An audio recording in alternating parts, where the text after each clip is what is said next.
Hello, everybody. Welcome to another edition of the Rise Speaker Series. I am very honored to have my old and very dear friend Barry Rice from the University of Tennessee. He's a senior video director there. He's produced tens of thousands of videos in his 35-year career.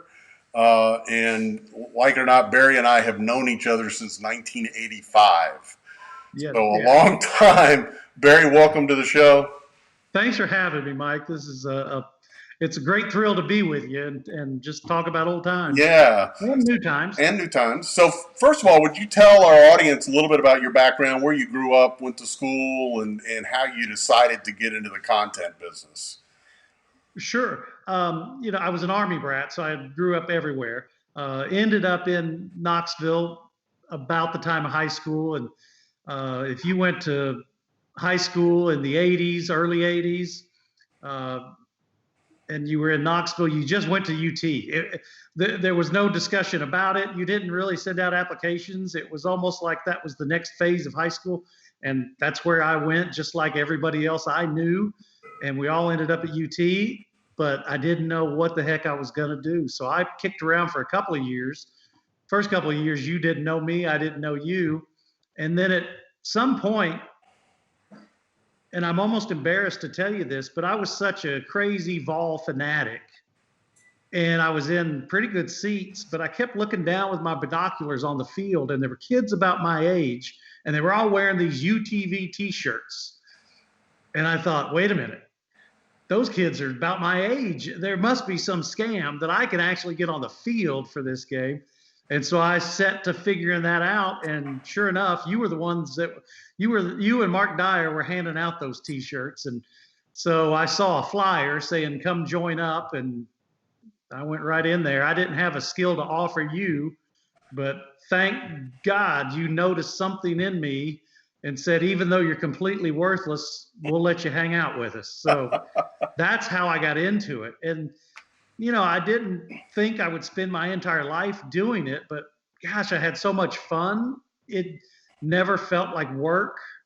And I realized later, I think that's kind of the idea of a career Mm-hmm. is you need to really just have to do it. And so I did. Now, initially, I went to Channel 10 straight out of graduation and worked in their sports department and creative service department for about a year and a half. And finally, I got the call from Mike Moore saying, "Hey, the football team is switching over from game film to game video. And nobody in the football office knows how to use the system. Are you interested?" And I think before you hung up the phone, I was knocking on your door. And so I started out for a couple of years being the coach's video coordinator, which just means you break down the cut ups and the plays and practices and get yelled at a lot. And so I did that for a couple of years. And then somebody named Mike Moore moved on from his position, and they asked if I wanted to jump in there in his spot. I told him the best I could do is offer him 2 years of my life, and then I'm going to go do something else. And that was 30 years ago. So that's been my story. That's amazing, and you've done a great job there. You got involved as a student, and one of the first things I remember that you showed me or that you did is you cut a video about the broadcasting department at UT to an NXS song. What you Yeah, eat? You remember that? I do And remember and that. that was fun. Yeah, that. But look, by the time I did that, I'd been watching you and some of the other people in the department, and so I was sort of learning, maybe not hands-on, but by osmosis. So when I had a chance to do a school project, and I think, as I recall, we could have done it in any way. It could have been a written paper. It could have been, but at that point, my language was video. So I'm not going to write a thesis. I'm just going to go do a video and tell, prospective broadcast students what it's like to be in broadcasting.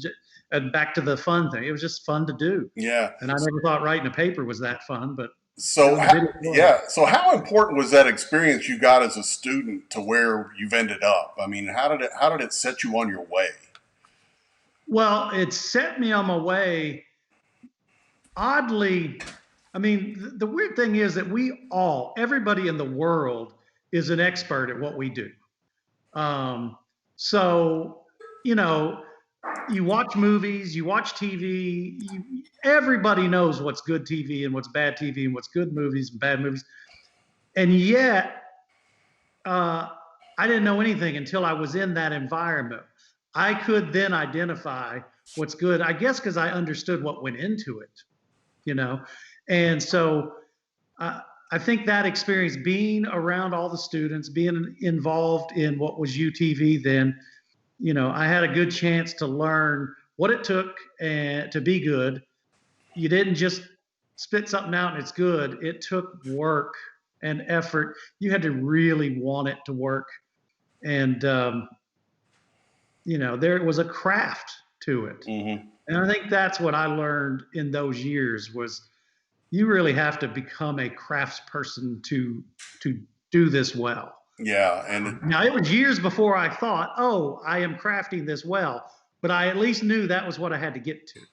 yeah, and you talk about the passion and that, if you love what you do, you never work a day in your life, and that's true for us. But that's really, it's almost a sifting mechanism for the profession, Mhm. and even today, that the people that make it are the ones that really have a great passion about it. And if you don't, it's not for you necessarily because the hours stink, and there's a lot of other burdens with it. It's just not a normal job. But if you love it, it's just so incredibly rewarding. So Well, I now, remember you back then. I don't know if you'll ever remember uttering these words. They stuck with me 35 years. You said you'll only have to look for one job. And I wanted to live my life by that motto. I wanted to, prove to other people they had to have me. I didn't ever want to have to go knocking on a door. And you know what? You were right. You were right about a lot of things, but you were right about that. I wanted other jobs and got them, as we spoke about coming to UT originally. But you guys called me. I didn't have to go filling out an application or whatever. And again, that was my goal. After you told me that one time, that became the deal for me. yes, same with that's how I got involved with the athletic department too as a student. I was just doing my normal stuff at the radio station and in class, and a couple of colleagues that were already working for the athletic department drafted me and said, "You got to come and do this." And I was there about 2 weeks. I said, "I want this bad." So Yeah. I worked my butt off and ended up getting a job out of it. A couple of months later. Yeah. So now you oversee a department. How many people are in the VFL Films crew? Well, and just a minor correction, as I've mentioned, I'm semi headed towards retirement. So I've recently handed everything over to Link Hudson, who should probably be on this show soon. He's running the department. I'm like the old guy who's got one foot out the door and sort of come around every now and then. I guess I'm the Ernie of your and my era. I'm Yeah. I'm the old guy that comes stumbling in and says Mm-hmm. hi to everybody and leaves. Um, but we built it, as you know, when you were there, it was a one person department. Then I took over as a one person department. And over the course of 30 years, it's become 16 full timers and maybe as many as 10 part time interns or of some type. And you think, my goodness, you're so bloated. No, we're lean. The amount of work, of course, the current circumstances with the virus, not the same, but up until the virus, the amount of work and production and efficiency that was going on out of VFL Films was astounding. And um, the you and me of 1989 would have never imagined it, and I still can't imagine. But that's where we've gotten to, and that's how valuable. Not to toot our horns of what, but that's how valuable what we do is. Um, it makes a difference for the student athletes. It makes a difference for the coaches. It makes a difference for the administrators. Makes a difference for the fans. Who knew we'd have that kind of impact? But I've watched it with my own eyes, so I know it's true. To toot your horn for a minute, I'll never forget the first music video I ever heard of for athletes. It was I'm Bad by LL Cool J. You did that in 1987, early 87, and it blew my mind. And what I noticed, because we were familiar with the athletes back then and the coaches back then, and for me to see the impact, we all knew it was cool because we're just goofy guys that think stuff like that's cool. But to then see it translate and see the impact it made on the kids and their motivation and in their practices and the coaches, and how it was a treat for them to get this great video, and that made an impact on me. Again, I'd never seen a video cut, athletic event cut to music, turned into a music video that was entertaining to kids. But that was basically our model. That was what we were going to experience for the next 30 years, was taking the content we have, reshaping it into something digestible to these people that matter, and make it an impact. And little did we know, right there it was in the kernel of an idea. Yeah, I mean, it was, and one of the things I learned from that was about audience, because a lot of times, especially when you're young, you produce stuff in something you want to see. It's self-serving, which isn't necessarily the best way to go. So I was talking to one of the coaches. I guess Ron Zook was the guy that commissioned it, and said, "Okay, what do you want to do?" And I knew the stuff that I was listening to, the players were not. And so I was trying to find something that they would like. And I remember I went and talked to Terry McDaniel and said, "Terry, what are you listening to these days? What do you listen to pregame, get you fired up?" And he told me about the LL Cool J song. And I was thrilled to see they used that same song in the Michael Jordan documentary in 1986 or 7, when he scored all those points against the Celtics. And it was fun to kind of relive that a little bit too. Oh, yeah. So now VFL Films, the scope of everything you guys do, can you talk about, from social media to scoreboards to home videos to recruiting videos to all internal work, everything that staff of 17 does? Yeah, it's so many things, and to be truthful, it wasn't as big of a staff until the SEC network came along. That obviously increased us, but we were about half that number or so even before the SEC network. So I'll start with the SEC network. Of course, there's all the live events, the baseball, the softball, the soccer, the volleyball. I'm sure I'm forgetting something else. Women's basketball. Now, the network traditionally would come in with their truck for men's basketball and for football. I think that's about to change thanks to COVID and things like that. But so there's any number of live events going on at any given time under normal circumstances. And we have a staff within our staff dedicated to producing those games. But then lots of people within the staff lend a hand. And I should have mentioned, when I mentioned the numbers earlier, then there's also the freelancers that come in, and that bloats our numbers up to 60 people or something. But that takes up a lot of our effort and a lot of our time. We're very proud of it. We like to think we do the most with the least, because unlike many, many, many schools, I want to say all schools out there, we have one control room. That's really hard to run a shop with one control room, doing as many of those live games as you have to do. And by the way, you also use that same control room for the coaches shows and the Jumbotron shows and other things. So it's tough. But that takes me over to the Jumbotron. That was kind of the first time we got some growth in the department. We were, I think, 2 or 3 people in the department up until 1999. In 1999, we bought a big old Jumbotron, and that changed our world. Then we were able to hire an extra person. Then we were able to really think about telling cool stories to 100,000 people, and teaching another skill, that telling cool stories to 100,000 people live is way different than how you would tell a story that would run on TV, or some other method. So you get to where there's a certain style for your in stadium content versus the other stuff you've been doing all your life. You learn how to do that. I thought we were doing it and doing it pretty well. And we've now, we've had another screen. Now we're looking at doing another 2 screens in the stadium. So that's evolving. But that was kind of our bread and butter for a number of years as well. The original bread and butter, though, is what I originally took over for you for the most part. There was other things, but coaches shows was a big part of what I had to do when I started. And I thank God for coaches shows. That taught me so much, because like you were talking about the hours, and I mean, you are the only guy in an entire building, probably, in campus, and it's overnight, and you're going to be live at 9 a.m. in the morning, and you're either going to finish the work.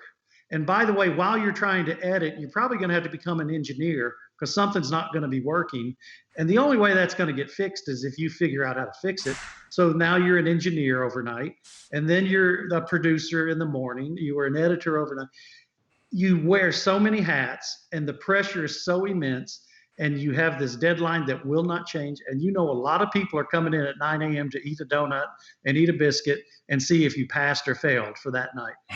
And nothing trains you like that kind of pressure.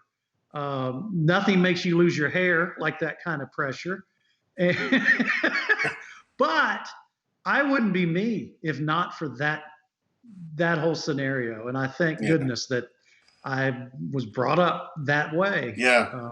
I mean, it's something that that part of it is a young man's job for sure. But even though we had to wear a lot of hats, I never remember feeling burdened by it. It was always kind of a challenge or a game. Oh yeah. I was proud. I thrived on that. So now you probably use a lot of students, and I know a lot of people that are watching are probably dying to figure out how they can get involved at Tennessee or any place now. What would you, if they want to get involved in scoreboard production or shooting practice or work on a coach's show, what do they need to do? Well, persistence is the word I'm going to use here. And the reason I say that is, I'll bet if you looked at all the 15 people or so that we have on staff, I'll bet you I told them no thanks the first time I met them. Maybe not as rude, but I've never had a job available when somebody came knocking on the door. To tell you the truth, unlike you, who invited me in with no skills, that can be burdensome. I don't want somebody just hanging around, not really contributing. So a lot of times I don't really want to invite people in, and I'll just say, look, man, can I call back someday? Maybe. Well, they all called back, and now they're all working there. And it's not that I didn't like them. It's not that I didn't have time for them, because I did. It's just like when the world's on fire, and in our world, the world is on fire. And sometimes it's hard to really become a mentor in the heat of battle. And so I can remember, I'm seeing their faces now, some of my people that I just told to go away. And then they wouldn't. I got to give you a quick story. You can edit it out. If not, I'm getting a little off topic. But one of our former producer editors, on camera talent, she's now with the Buffalo Bills and the Sabres, and she's brilliant. But she originally applied for an opening we did have, and she didn't make the top 3. We brought the top 3 in, did the whole walk around campus, give a tour, interviews with the staff. We put in a lot of man hours into talking to those other 3. We didn't even invite this person to our table. She flew to Knoxville from California, and she forced her way in and basically said, you guys are going to interview me or I just am not leaving. And we were miffed. And by the end of that interview, we were like, oh my God, how did we make such a colossal mistake not having her in the top 3? She's wonderful. And she got the job. So I guess I'm just saying, for the kids, be tough, have a thick skin. Don't take no for an answer. If you want it, you will fight and you will make it happen. And I've seen many people do it. And really, that's the way it should be. Because if you don't want it, you probably need to go somewhere else, and that's okay. We tell that to people all the time, because one thing we do is we ask freshmen to just give us their life. Nobody's getting paid that first year, and we schedule a whole bunch of them. Some of them stay around, a lot of them leave, but we tell them on day one, if you leave, that's great. We're happy for you because you've obviously found something else you love. So if you come in here and tell us, hey man, it's not working out, I'd like to not work tomorrow, that's all good. We've done each other a favor here. Now, the ones that refuse to leave, we see them for several years after that, and several of them have careers right now. So yeah, and that persistence is very important. So when a student comes to work for you, what are some of the kinds of things that they get to do? Do they get to work on, specifically to help hone their skills and find out if this business is for them? they do. They have an opportunity to do anything and everything. We have from day one. This comes from you, Mike. But we always believed everybody should be able to do everything.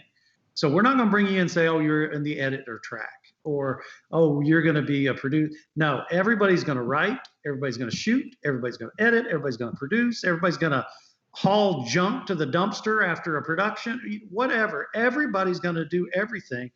But if a kid comes in and has a special skill set, believe me, we notice. You're not going to have to say, oh, by the way, I'd love to do graphics. We'll know that pretty quick. And if it looks like you're going to be helpful to our operation because of the graphics, we're going to start ushering you over into the graphics area. And if you're proficient at shooting, we'll notice, and then you're going to start. So whatever your passion is, you'll get there. But along the way, you're going to learn everything else. We're going to make sure of that. So, just become a person that wants to have a little bit of everything in their stew, and we'll figure it out as we go. But yeah. That's awesome. Now I will say, one of our hardest things is finding graphic people. And there's been a couple times where a kid comes right out of high school, just this crazy skilled level of graphics. And that, that one or two times that's happened, we sort of fast tracked him into there because we were hurting for that sort of position. And that's what I would say, do what you want, but if you always want to work, figure out graphics and figure out audio. It seems like from our beginning, we've never been able to keep graphics and audio people.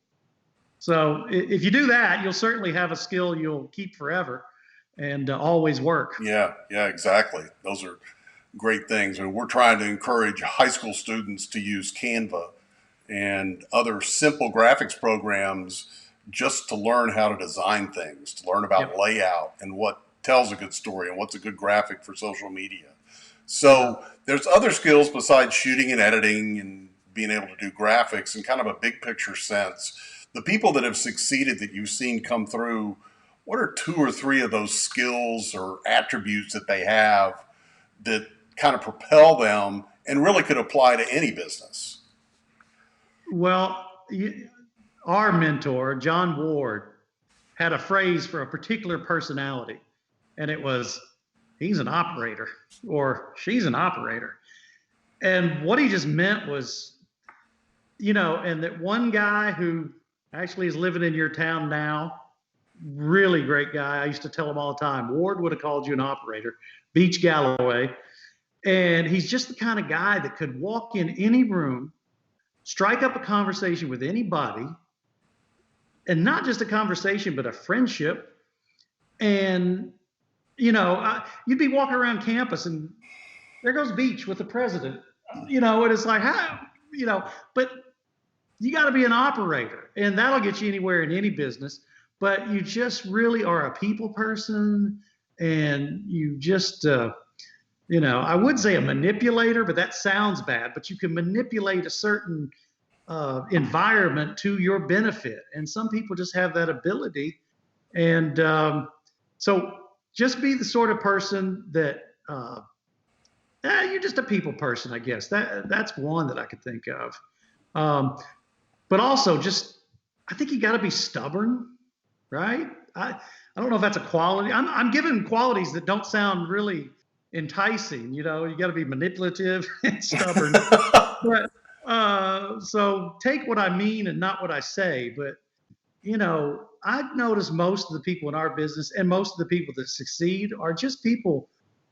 They won't take no, they won't take defeat, and they just keep going no matter what. And doesn't matter what business you're in. If you do that, you're pretty good. I mentioned John Ward. He used to say, you know, that guy's an operator, but he also used to say, rule number one in business: hire good people and get out of the way. And that's what, as an employer, that's what we would mostly look for. I don't want you to come tell me about every hurdle along the way. I want you to just go get it done.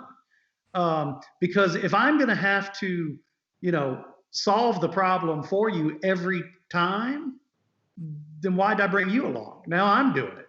I hate to be crass or that way, but it's true.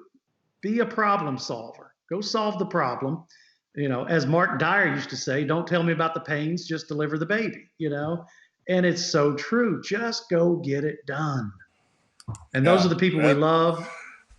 So that could be not more true. And you know, whether we realized it or not, we saw that that was the way that we were managed back then yep. too. That you know, it Exactly. was just we were literally miles away from our bosses. We never a week could go by, we wouldn't see them, but we had our stuff to get done, and we were expected to get it done, and we did. So, Yeah. if you could go back to your 17 or 18-year-old self and say, you know what, you need to really focus on these skills because they'll serve you your entire career in the content business, what would a couple of those skills have been? Oh boy. I think about this a lot, and I'll probably be all over the place, but um, I would have really embraced storytelling. And I don't just mean enjoying a good story, because I'd go to a movie and enjoy a good story.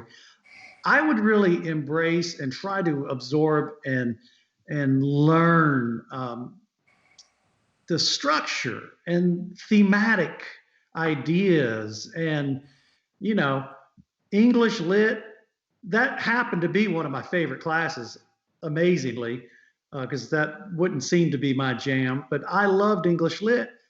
But I was too dumb at that time to realize there's a reason I love English lit. I love stories. Now, why do I love stories? What is it about this story that is compelling? Is it because of the characters, or is it the setting, or is it the structure, or is it the obstacles? Is it, you know, the conflict resolution? What? I just was like, yeah, it's pretty good. That was about the depth of my understanding of story back then.